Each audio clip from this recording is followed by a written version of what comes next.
D'être là aujourd'hui pour ce nouveau webinaire consacré à la norme ISO 20121, qui est la norme de référence pour le management des événements éco-responsables. Moi, je me présente, je suis Gabrielle Jangoul, je suis chargée de développement au sein de l'agence Lucie. Pour ceux qui ne connaissent pas l'agence Lucie, nous sommes une agence de labellisation RSE. On existe depuis 2009. On a nos propres labels, de progression RSE. On a le label, Lucie Progress qui est la première marche, puis le label Lucie 26000 qui est un label pardon, plus exigeant et plus structurant et enfin le label Lucie Positive qui est un label qui vise au respect des, limites planétaires et des engagements, sociaux. Et on porte également le label, numérique responsable pour le compte de l'Institut du numérique responsable qui est de la même manière sur 2 niveaux. Un premier niveau plus facilitant et un deuxième plus structurant et engageant.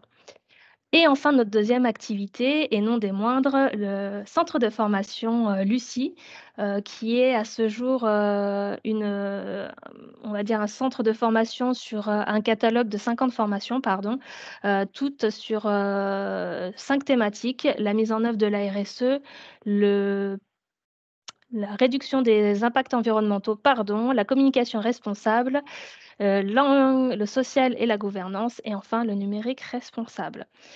On compte à ce jour plus de 1 400, apprenants, pour l'année 2023 et on a une communauté, d'engagés, vers les labels de 1 300, depuis, 1er janvier 2024. Voilà pour une présentation plutôt rapide et Juliette, je te passe la main. Moi, je vais déconnecter ma caméra de façon à ce que vous puissiez profiter pleinement du support. À Alors, tout à du coup, tu l'heure. as anticipé Du coup, j'ai sur la anticipé, j'ai fait la présentation. présentation, c'est ça, tu peux passer les slides. D'accord, très bien.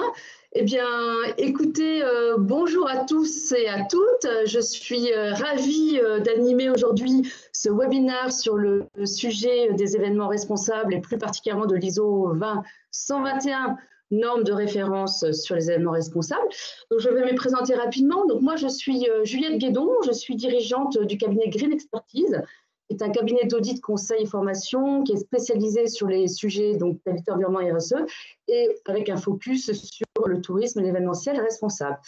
Je suis donc formatrice pour le centre de formation Lucie, auditrice depuis quelques années pour AFNOR Certification et également membre de la commission de normalisation pour la révision de la norme, puisque peut-être que certains d'entre vous sont au courant, la norme ISO 221 va être révisée cette année. Alors, donc, ce que je vous propose, puisque nous allons être ensemble pour à peu près 30 à 40 minutes et après nous pourrons échanger avec des questions-réponses, c'est d'introduire donc cette thématique avec pour réfléchir tous ensemble sur ce sujet, puisque ce qui nous a réunis aujourd'hui tous, c'est quoi un événement éco-responsable. Donc, je vais départager mon écran pour pouvoir partager avec vous et vous amener sur un Kahoot pour ceux qui connaissent déjà. Donc, je vais me mettre sur le Kahoot et en fait, je vais vous proposer chacun, je vais faire l'exercice avec vous, de vous connecter, donc vous pouvez mettre directement avec votre appareil flashé sur le flashcode qui apparaît et ça va vous amener directement sur le MOOClap sur lequel vous allez pouvoir participer et pouvoir rentrer, en fait, l'exercice, la consigne, ça va être de pouvoir rentrer tous les mots-clés que vous avez, qui vous passent par la tête sur ce qu'est un événement responsable. Donc, je laisse un petit peu tout le monde se connecter et pouvoir copier le lien donc, du QR code. Alors, Gabrielle, de ton côté, est-ce que tout fonctionne? Est-ce que tu as aussi tu as rentré le lien, le QR code? Tout va bien pour moi, je suis dessus. Tu es dessus. Un peu de patience, il y a des questions lancées pour le moment. Il n'y a pas de questions lancées. Je pense que je vais pouvoir lancer les questions. Donc, je vais lancer. Donc là, vous avez sur votre écran qui s'affiche, c'est quoi pour vous un événement responsable? Donc, l'idée, c'est vraiment de pouvoir mettre voilà, tous les sujets qui vous passent sur ce qu'est un événement responsable. Par exemple, vous voyez, moi, je vais mettre déchets. Hop. et vous faites OK, et vous pouvez rentrer, valider, et vous pouvez rentrer autant de mots voilà, qui vous inspirent cette thématique. Donc, je vois, ça y est, ça commence, ça s'enrichit très vite. Donc ça, nous avons le direct live sur les mots-clés d'un événement éco-responsable. Donc, je laisse un petit peu quelques minutes pour que tout le monde puisse s'exprimer.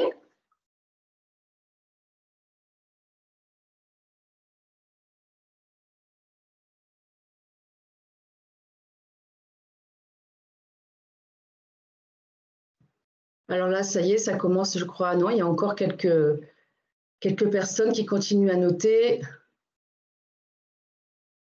Parfait. Encore.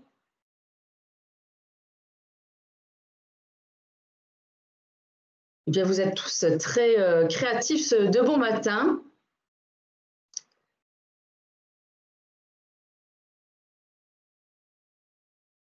Alors, je vous laisse encore quelques secondes pour trouver tous ces mots-clés.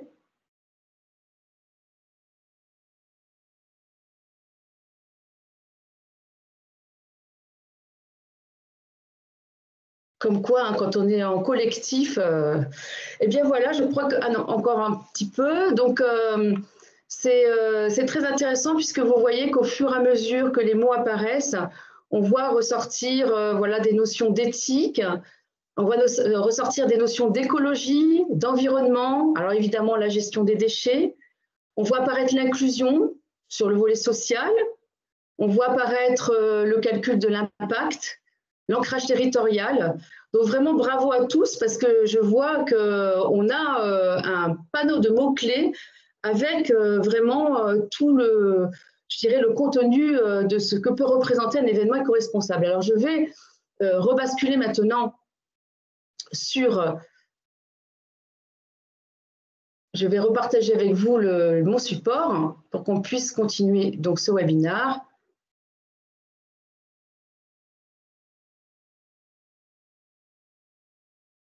Hop.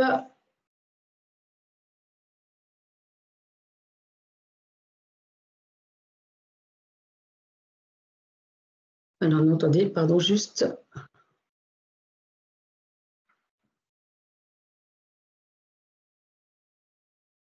Est-ce que vous voyez, Gabriel, est-ce que tu vois mon… On voit de nouveau ton support, oui. Voilà, super.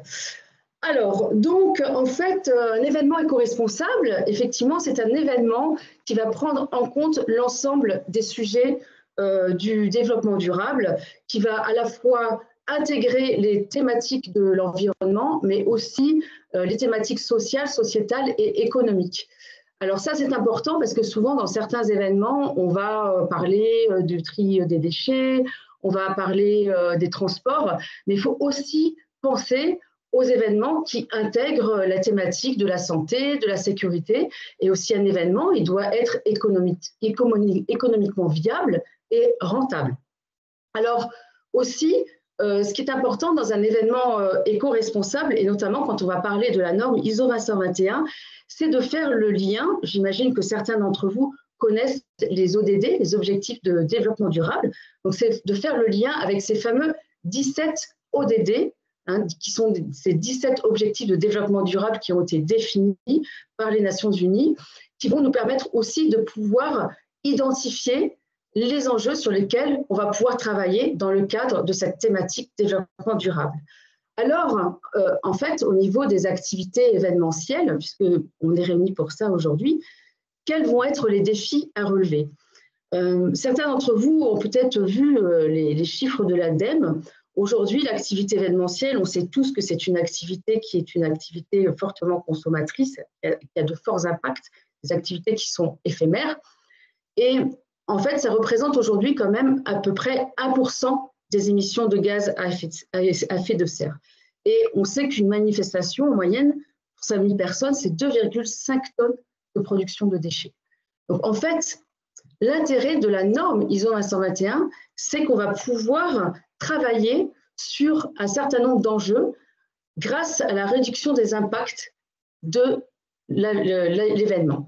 Donc, quels vont être ces enjeux? Eh bien, tout d'abord, ce sont tous les enjeux qui sont liés au changement climatique.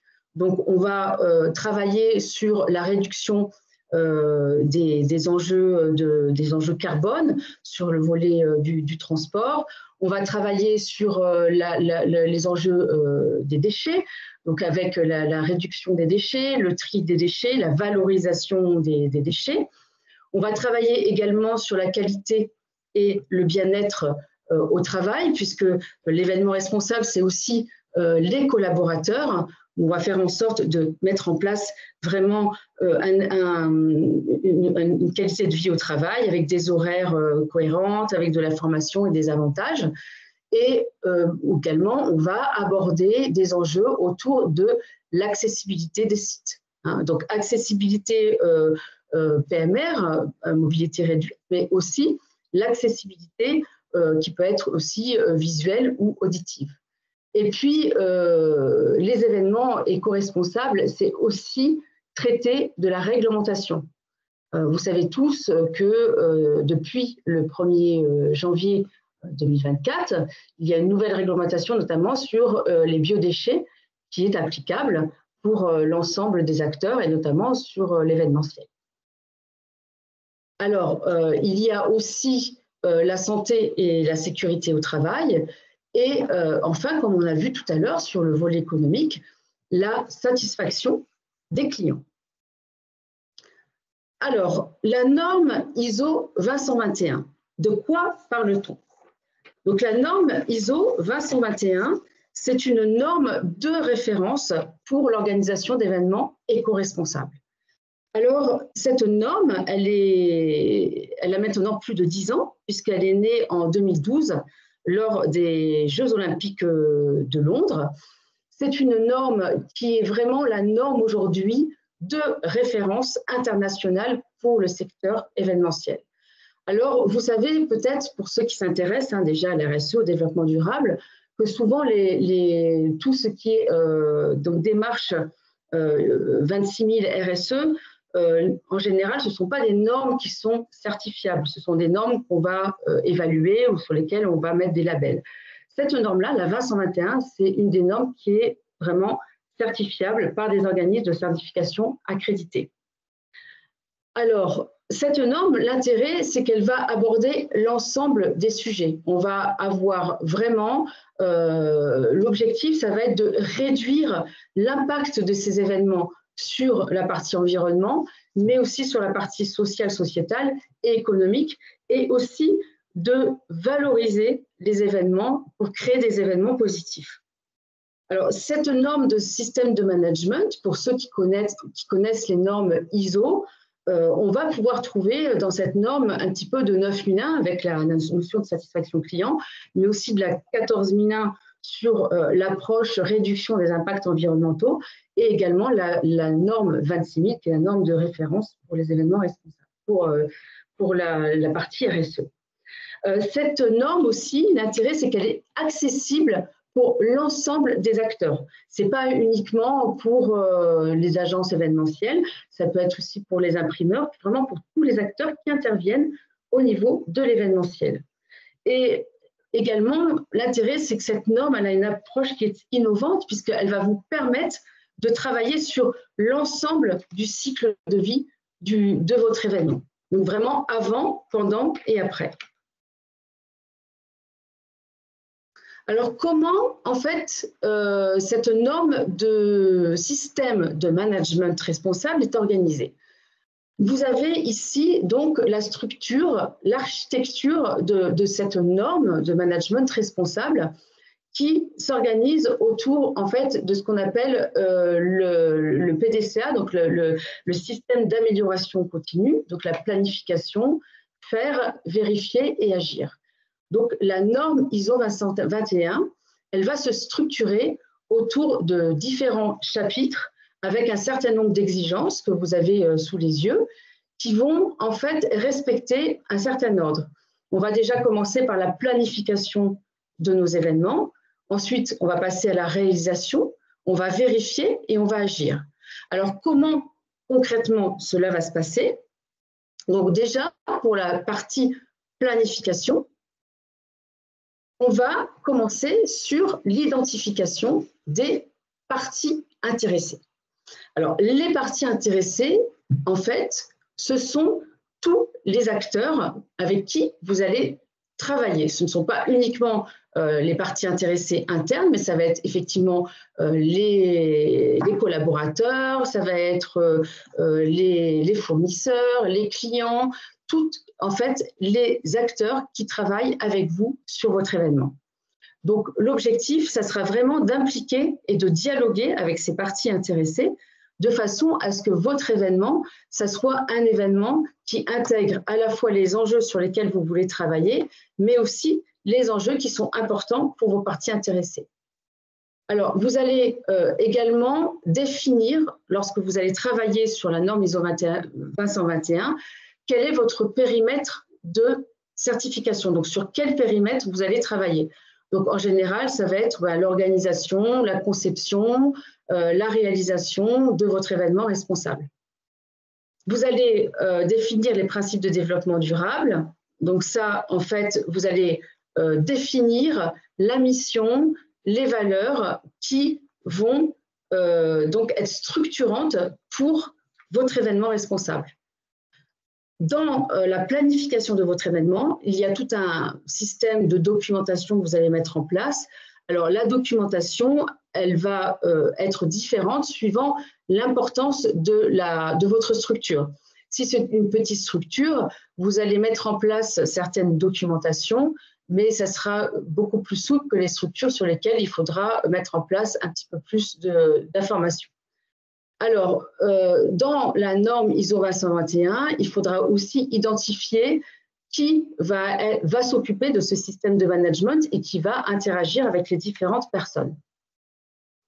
Alors, aussi, dans la norme ISO 20121, la première chose que vous allez faire, c'est que vous allez vous poser seul, mais aussi après avec vos parties prenantes, pour identifier les enjeux dont je vous ai parlé précédemment, sur lesquels vous allez travailler. Donc, les enjeux, c'est à la fois les enjeux internes, mais aussi les enjeux externes qui sont importants pour vous.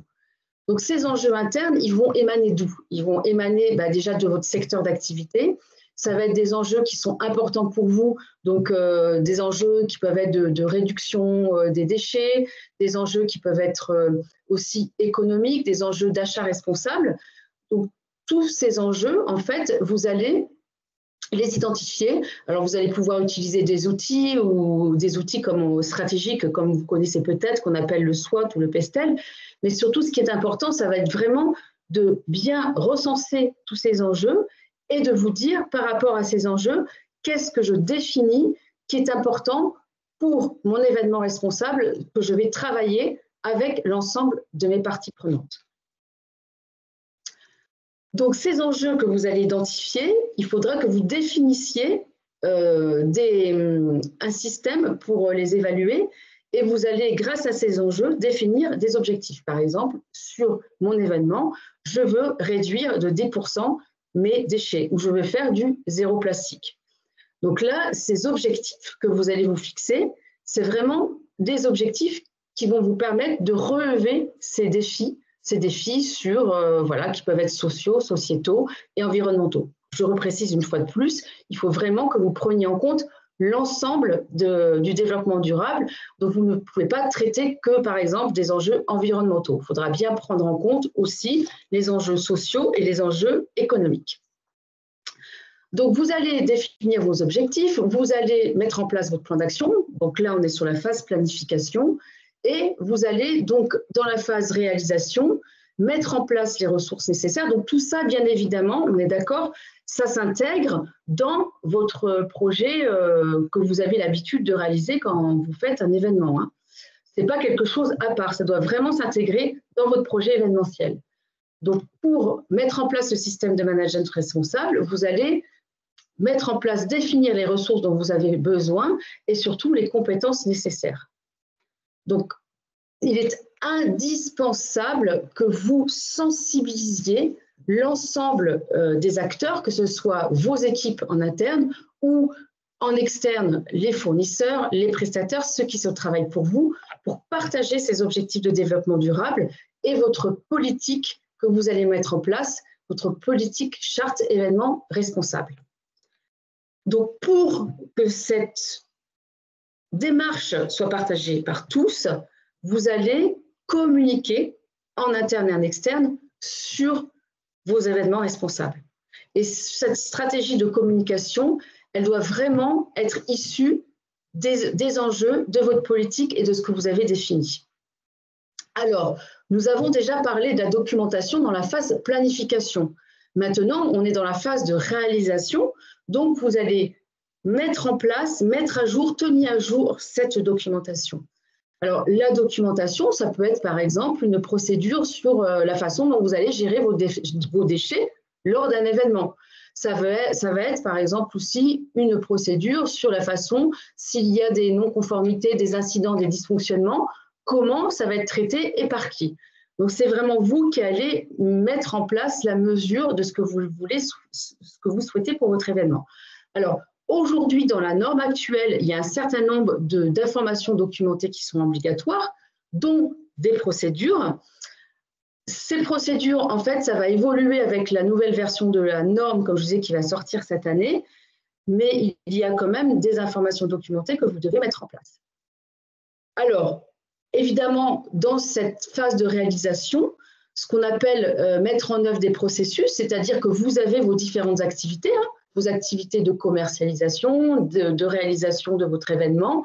Donc là, on va s'attendre, dans le cadre de la version 21, à ce que ces différentes activités, donc la maîtrise opérationnelle, elles soient maîtrisées.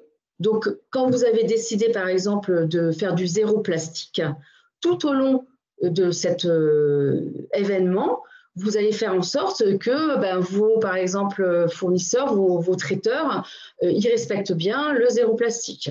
Vous allez faire en sorte que, par exemple, si vous avez mis en place le tri sélectif sur votre événement, que le tri sélectif soit bien respecté. Donc, la maîtrise opérationnelle, c'est bien cela. En parallèle de cette maîtrise opérationnelle, on a aussi un point très important sur l'ISO 221, c'est ce qu'on appelle la gestion de la chaîne d'approvisionnement. Vous n'êtes pas tout seul, c'est-à-dire que si vous voulez maîtriser, être performant, il faut aussi que vous embarquiez l'ensemble de vos prestataires et de vos fournisseurs. Et pour cela, il faudra bien définir des critères, leur fixer des critères responsables et aussi les évaluer. Donc ça, c'est vraiment un point très important de la norme, c'est-à-dire, voilà, je vais contractualiser avec un fournisseur, qu'est-ce que je vais lui demander par rapport au cahier des charges.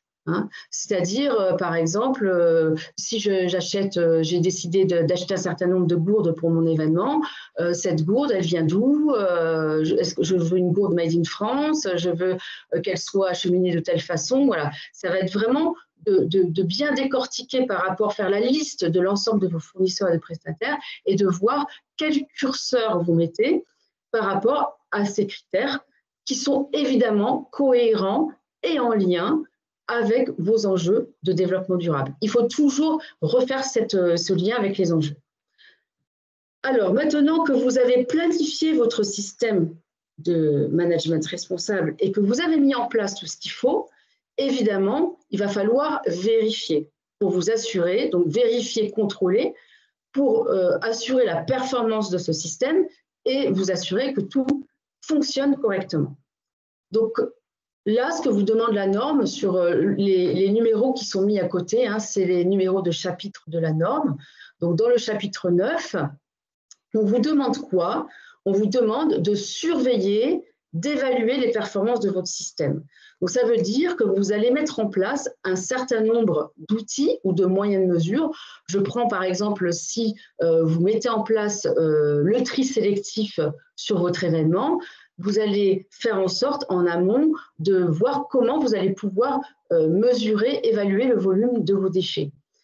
Évaluer la performance, ça veut dire aussi mettre en place un certain nombre d'indicateurs sur votre événement. Par exemple, si on dit zéro plastique, je vais vérifier que j'ai bien fait du zéro plastique. Si je dis au niveau du port, vous savez, des EPI, des équipements obligatoires pour la santé et sécurité, c'est 100% du personnel porte ces équipements de sécurité. Voilà. Donc, ça va être tous ces indicateurs qu'il va falloir vérifier. Et surtout, dans la surveillance et l'évaluation des performances, n'oubliez pas, cette norme ISO 20121, c'est du dialogue avec les parties prenantes. Donc, dans cette phase de dialogue avec les parties prenantes, on s'attend à ce qu'il y ait, à l'issue de l'événement, un bilan qui soit réalisé, un retour d'expérience, et que ce retour d'expérience, ce bilan, soit partagé avec les parties prenantes. Pourquoi? Pour pouvoir s'améliorer sur les événements suivants. Alors, donc, pour revenir à cette surveillance et cette évaluation des performances, donc je vous ai parlé des différents moyens de mesure, mais il y en a d'autres sur ce système de management. Ça va être également des audits internes à réaliser à des intervalles réguliers pour vous assurer que votre système de management responsable soit bien efficace, réponde aux exigences attendues et soit dans un dispositif d'amélioration continue. Alors, pour ceux qui vont mettre en place cette norme, les audits internes, ils doivent être réalisés, on dit à intervalles réguliers, mais ils doivent être réalisés pour la première année sur l'ensemble des processus, donc l'ensemble du périmètre que vous allez auditer. Alors, un autre moyen de surveillance qui n'est pas des moindres, c'est la revue de direction. La revue de direction, c'est vraiment l'outil décisionnel, un moment privilégié où la direction va se poser avec les équipes en se disant, voilà, on a mis en place notre système, il fonctionne bien, ou il y a des choses à améliorer.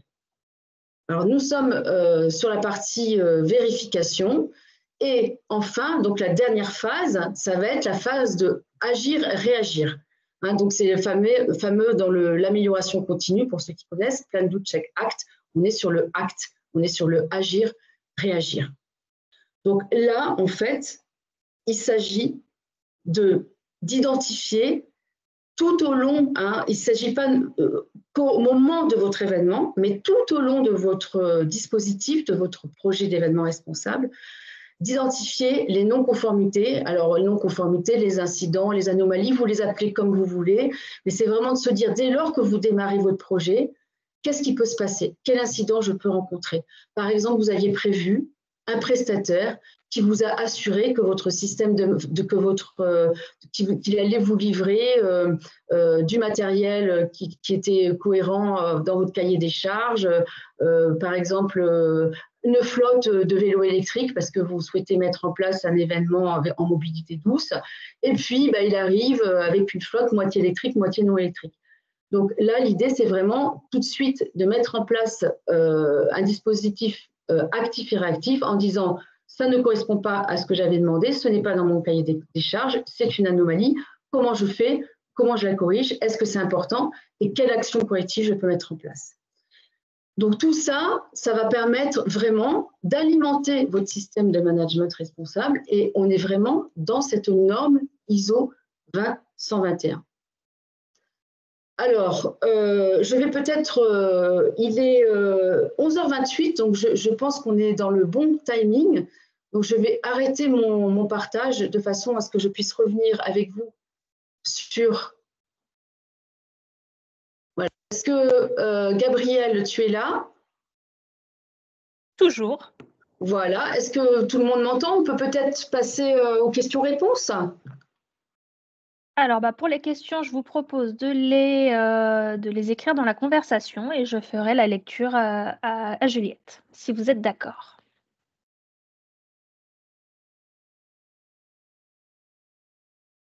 Après, voilà, on peut peut-être aussi utiliser, c'est vrai que vous êtes nombreux, mais aussi c'est bien de pouvoir… Alors, on a une première question de Julia Oui. qui nous demande, est-ce que cette norme est adaptée à des traiteurs événementiels? Oui, alors c'est vrai que je l'ai dit peut-être un peu rapidement, mais cette norme s'applique à l'ensemble du secteur événementiel. Donc que vous soyez traiteur, que vous soyez imprimeur, que vous soyez standiste, c'est une norme qui s'adapte vraiment à tous les organisateurs d'événements, que vous soyez petite structure, moyenne structure ou grosse structure. C'est qu'une question de motivation. Ok, merci. Est-ce que vous avez d'autres questions? Est-ce que tout a été clair pour vous? Après, s'il y en a certains qui préfèrent s'exprimer, je ne sais pas si on peut. Alors, il y a Nicolas qui demande: «Doit-on attendre la révision de la norme avant de se lancer dans le processus de certification? Une certification en 2024 sera le référentiel», excusez-moi, j'ai une notif, sur le référentiel 2022. Alors, moi, je vous invite à déjà, j'imagine que vous avez déjà dû commencer à travailler sur la version actuelle, hein. Donc, vous pouvez tout à fait commencer à continuer à travailler sur la version actuelle. De toute façon, logiquement, alors c'est vrai, pourquoi? Alors, la révision, elle est actuellement en cours. On est sur ce qu'on appelle le V10, entre guillemets, la version juste avant l'émission de cette nouvelle norme, qui va se faire au moment des Jeux olympiques. C'est aussi la raison pour laquelle la révision, elle se fait cette année, parce que le comité d'organisation des Jeux olympiques voulait être porteur de cette révision, mais elle ne doit pas être bloquante, parce qu'en fait, ils vont donner un laps de temps pour vous mettre en conformité avec la nouvelle version. Donc, il y aura pas, ça ne va pas être une révolution, si vous voulez, hein. Il va y avoir quelques évolutions par rapport à la norme actuelle, mais moi, je vous invite bien évidemment à commencer à travailler sur cette version et vous pouvez vous faire certifier sur cette version 2012. Ils vont vous donner de toute façon un certain temps, un certain délai pour après vous mettre en conformité sur la version 2024. OK, très clair. Il y a Laurie qui demande, dans le cadre d'une petite structure, s'il y a des aides pour arriver à mettre en place cette norme? Alors, c'est une très bonne question. Alors déjà, ça dépend des régions. Vous avez des régions comme nous en région PACA, la région est très dynamique sur les sujets de la RSE, de tout ce qui est développement durable. Donc, il y a des aides qui peuvent être proposées dans le cadre de certains dispositifs régionaux. Après, vous avez quand même, pour des petites structures, vous avez vos OPCO, qui peuvent vous proposer une prise en charge parce que l'accompagnement, ça peut être aussi un dispositif de formation, hein, avec un parcours de formation sur 3 à 6 mois. Donc, il y a ces aides-là. Et aussi, alors, je pensais à BPI France, mais BPI France, vous voyez, ça va être pas une aide sur la norme, sur l'accompagnement, ça va plutôt être des aides ponctuelles. Par exemple, si vous voulez mettre en place un bilan carbone, ça, j'en ai pas parlé, mais pour moi, le bilan carbone, c'est extrêmement structurant pour la mise en place d'un système de management. Le bilan carbone, il existe des aides avec Décarbonation, qui est un programme proposé par la BPI. Mais c'est vrai qu'il n'y a pas des aides, il faut vraiment aller chercher un petit peu, mais il peut y avoir plusieurs solutions, plusieurs pistes à actionner. OK. Il y a Marc qui demande: «Comment vois-tu l'adaptation de cette norme aux événements, sportifs professionnels?» Alors, on est en plein dedans, parce que est-ce que les JO, c'est des événements sportifs professionnels? Tu vas me répondre quoi, Gabriel? Oui, bien sûr. Tout à fait. Donc oui, alors presque je me dirais que j'aurais tendance à dire que les événements sportifs professionnels, ils ont été assez précurseurs sur les événements responsables, comme les manifestations d'ailleurs, comme les festivals. Et il y a de plus en plus d'événements sportifs qui se font certifier ISO 221. D'ailleurs, l'année dernière, j'ai certifié les championnats du monde de ski. Donc cette année, j'audite les Jeux olympiques. Et il y a beaucoup d'événements sportifs qui sont certifiés. Alors aussi, pour vous donner la petite histoire, pourquoi on a cet engouement. Peut-être certains d'entre vous ont connu le G7. Hein, il y a eu le G7 il y a quelques années, et c'est suite au G7 que l'État a souhaité vraiment impliquer l'ensemble de la chaîne événementielle, et qu'il y a cet engouement depuis, on va dire, 2017 sur les événements responsables. Mais c'est un magnifique outil pour le déploiement d'événements responsables dans le milieu sportif, hein. C'est tout à fait adapté. OK. Merci pour ceux qui nous quittent. Merci beaucoup. Merci d'avoir participé. Je vois qu'il y en a qui partent. Bon. J'ai Lucie qui nous dit: «Les fournisseurs ne sont pas prêts selon moi, qu'en penses-tu?» Ben, c'est vrai que c'est compliqué pour certains fournisseurs. Ils n'ont pas toujours des gammes à nous proposer par rapport à notre cahier des charges. Moi, je dirais quand même que les fournisseurs, ça commence à bouger. La preuve, c'est que je prends par exemple le secteur de l'imprimerie. Il y a même des imprimeurs qui aujourd'hui se font certifier ISO 20121. Je crois que l'intérêt de cette norme, c'est d'embarquer aussi les fournisseurs là-dedans et de les faire évoluer. Ils ont vraiment, il y a une prise de conscience qui se fait et l'idée de cette norme, c'est de les challenger pour qu'eux aussi puissent proposer des produits ou puissent avoir des méthodes différentes. Par exemple, si on prend des systèmes de livraison, au lieu de se faire livrer 4 fois, on se fait livrer qu'une fois. Enfin, il y a quand même des moyens de mettre en place certains dispositifs qui sont moins impactants. Mais c'est vrai, je suis d'accord qu'aujourd'hui, il y a un gros travail à faire sur les fournisseurs. Mais il faut rester positif et ça bouge. Alors, il y a Marc je vois, qui pardon, précise juste un pour petit peu. l'ADEME, je vois Vas-y, pour vas-y. la partie environnement, effectivement, j'ai oublié de mentionner, bien évidemment, pour les aides, l'ADEME qui propose plusieurs dispositifs d'aide. Merci de suivre Agnès, du coup. J'ai Marc qui précise un petit peu plus sa pensée concernant les événements sportifs professionnels et il parle plutôt de la Ligue 1 ou du top 14. Alors, c'est-à-dire savoir si la Ligue 1 ou le top 14 pourrait s'inscrire dans le cadre d'un événement ISO 20121 ? Comment ça s'adapte la norme pour ce type d'événement, enfin ce type de championnat, etc. En fait, elle va s'adapter comme pour les autres types d'événements. Hein. On va adapter le même process, hein, c'est-à-dire qu'on va commencer par identifier vraiment les enjeux de ce type d'événement. Donc, si c'est des enjeux développement durable, ça va être sur quoi ça va être quoi le défi dans ce milieu sportif Est-ce que ça va être des défis qui vont être plutôt à titre social, environnemental c'est la partie des transports, c'est la partie dans le milieu sportif, on a aussi les problèmes de santé. Enfin voilà, c'est tout à fait transposable. Hein. Dans le milieu du foot, du rugby, il y a beaucoup d'événements qui sont certifiés ISO 221. Hein. Et d'ailleurs, normalement, dans l'échantillon là des Jeux Olympiques, il va certainement avoir un match de foot qui sera audité. Ok, merci pour cette info.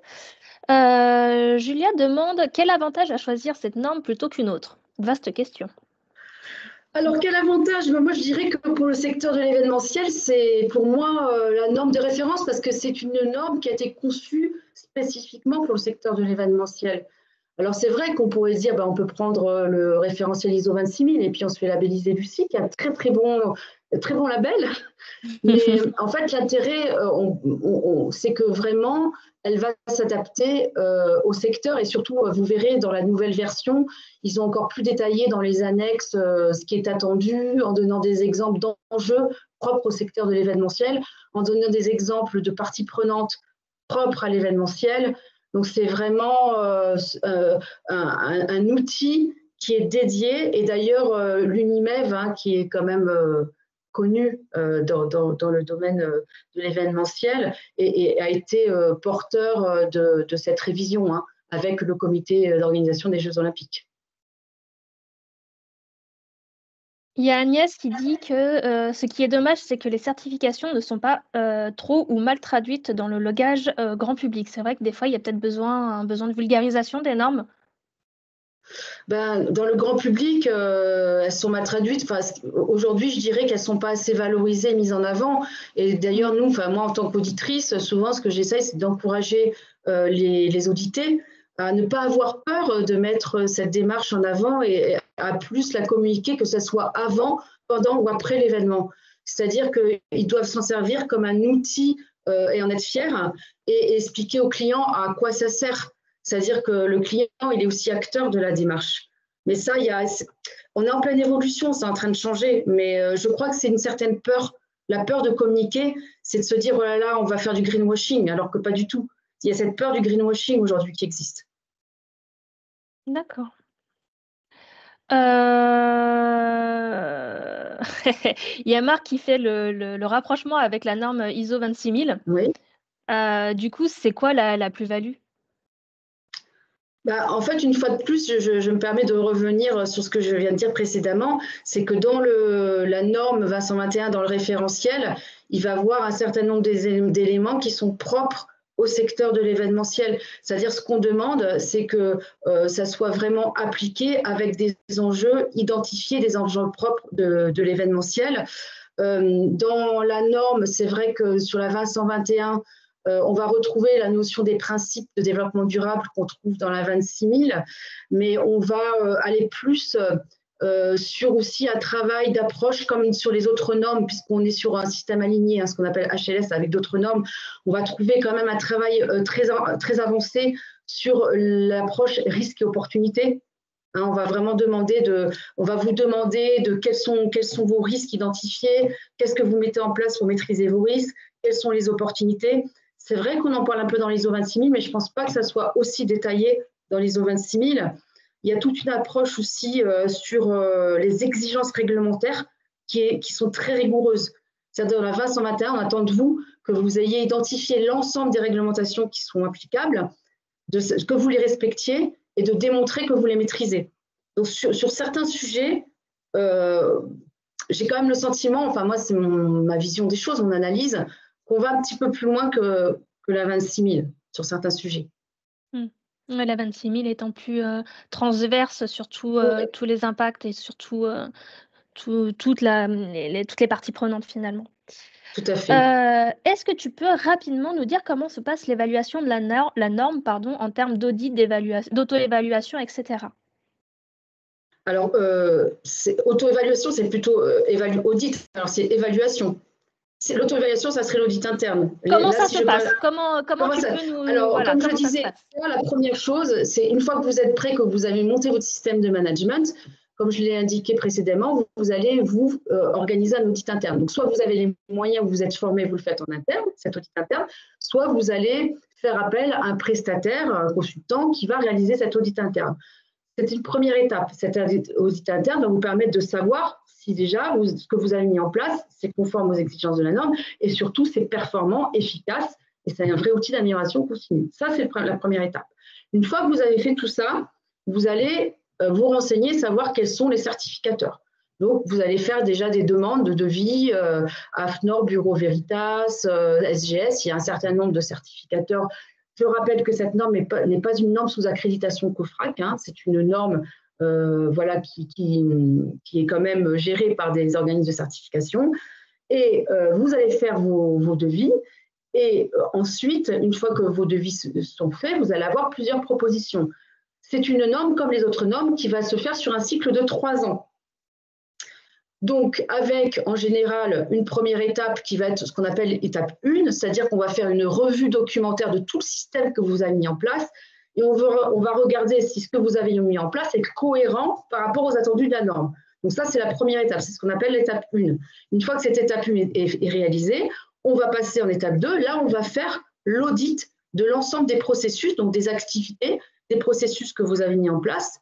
On va voir si ces processus, ils sont cohérents et répondent aux attendus de la norme. Donc ça, c'est ce qu'on appelle la phase, entre guillemets, d'audit, du pilotage de votre système de management. Et bien évidemment, on va aussi auditer un événement pour voir sur le terrain tout ce que vous avez planifié. Du style, par exemple, on va mettre le tri sélectif, on va sensibiliser les participants sur plein de sujets. Voilà, on va vraiment regarder, dialoguer avec les parties prenantes lors de l'événement.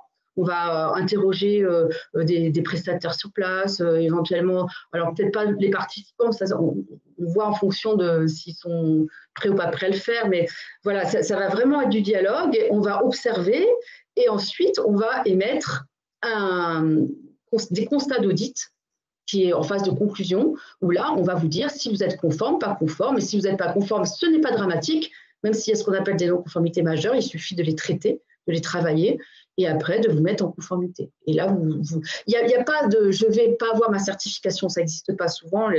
Vous avez peur de se dire « je ne vais pas être certifié ». Non, quoi qu'il arrive, vous serez certifié à partir du moment où vous avez travaillé sur vos non-conformités. Est-ce que tu as des ressources à communiquer pour pouvoir identifier une liste d'événements certifiés? Je crois pas. C'est pas. En fait, c'est assez compliqué de trouver. C'est vrai que je vous ai pas donné de chiffre. Alors moi, j'ai le chiffre. Je sais qu'il y en a plus de 400 aujourd'hui. Où est-ce que j'avais noté ça? Il y en a plus de 400 qui sont certifiés en France, mais j'ai pas de liste précise. Et la FNOR, d'ailleurs, je suis pas sûre qu'on puisse trouver une liste d'événements où on va pouvoir trouver les organisations certifiées. Ok. Après, quand on va sur les sites internet, on voit en général, ils communiquent. Ils communiquent dessus. Voilà, on a le label, on a le logo. Je ne dis pas le label, mais le logo certifié ISO 221. Mais à ma connaissance, je n'ai pas de liste d'organismes certifiés. Ok. Très bonne question. Est-ce que Oui. c'est l'événement ou une organisation qui est certifiée? Si je dis les deux, mon capitaine, est-ce que je réponds? Oui, alors en fait, c'est vrai que je ne l'ai pas précisé, mais vous pouvez être certifié sur un événement ou vous pouvez être certifié sur l'organisation de tous vos événements. Mais quoi qu'il arrive, ça sera l'organisation et les événements. Donc soit c'est l'organisation et les événements, soit c'est l'organisation et un événement. Mais on fera toujours l'audit du système de pilotage, de votre système de management et un événement où on prendra un échantillonnage des événements que vous réalisez. Ok. Est-ce que la mise en place de cette norme est faisable en interne si on a une ressource en interne? Alors, elle est faisable, mais c'est vrai que comme toute norme, c'est pas toujours décryptable. Donc, ce que je conseille quand même, c'est de au moins passer par la case formation. Alors, ça, c'est quand même important. D'ailleurs, il y a des formations qu'on propose, notamment dans le cadre de Lucie, du CFL. C'est vraiment de passer par la case formation pour comprendre ce qui est attendu. C'est comment je comprends l'exigence sur les enjeux, comment je comprends l'exigence sur les objectifs. Voilà. Donc, c'est quand même faire au minima une formation. Et après, si vous avez les équipes, une ressource à disposition, oui, vous pouvez la déployer. Mais c'est comme ça reste technique, ça reste une norme. Donc, c'est pas toujours évident de la déployer seule, quoi. Ça, c'est mon point de vue. Après. Ouais. C'est toujours mieux de se former quand même quand on se lance dans ce type de certification. Moi, vous êtes sûr, vous êtes plus tranquille, vous êtes rassuré et vous savez que quand vous passerez votre audit, voilà, vous avez quand même eu le cadre au départ et que vous ne répondez pas à côté de ce qui est attendu. Clairement. Alors on a bien compris que c'était important de se former. Est-ce que toi, tu connais des ressources avec des pistes concrètes d'actions à mettre en place? Alors aujourd'hui, il n'y a pas Autre que la formation. d'ouvrage. Oui, voilà, exactement. Alors avec la formation, vous aurez évidemment des ressources, vous aurez une boîte à outils, il y aura quand même pas mal d'éléments qui seront partagés, des exemples de SWOT, de PESTEL, des choses comme ça. Aujourd'hui, vous voyez, par rapport à autant la FNOR, ils ont créé des ouvrages sur la 9001, 14001, il n'y a pas d'ouvrages qui sont sortis sur mais il y a la norme. Alors la norme, en plus déjà, celle actuelle, version 2012, vous avez tout le volet des annexes qui sont quand même très bien expliqués. On vous explique, par exemple, on vous donne des exemples d'enjeux, on vous donne des exemples de parties prenantes, des listes de parties prenantes. Et là, pour le coup, les annexes de la révision, de la future norme, je trouve que c'est quand même bien travaillé. Donc, vous avez quand même des éléments. Et après, il existait, alors j'ai plus, c'est la NFX quelque chose. Il y avait en plus de la norme 2021, il y avait une autre norme qui permettait une lecture détaillée de comment je déploie la norme ISO 221 dans mon organisation. Alors celle-là, cette NF, je ne sais pas s'ils vont la mettre à jour, je ne suis pas sûre avec la révision.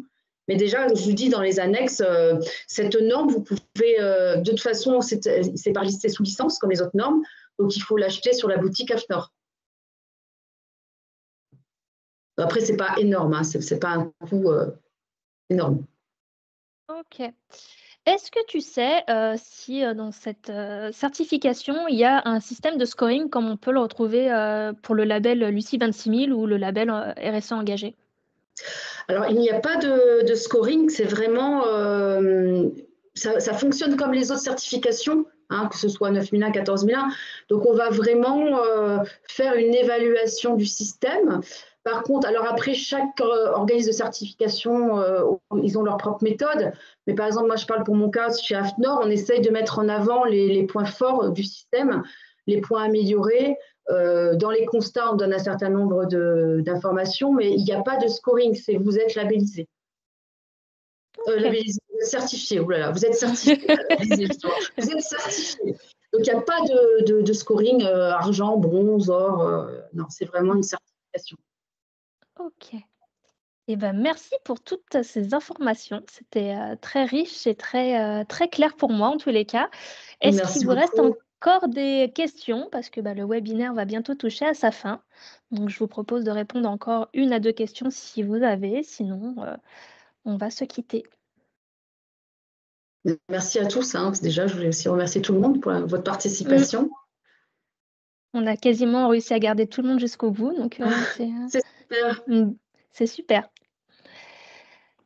Non, visiblement, j'ai l'impression que tu as répondu à toutes les questions.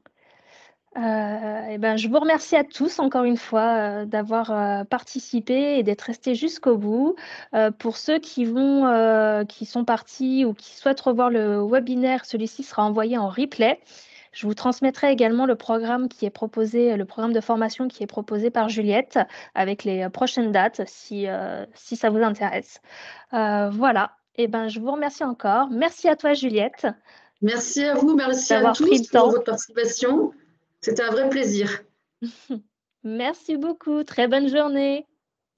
Et bonne journée à tous.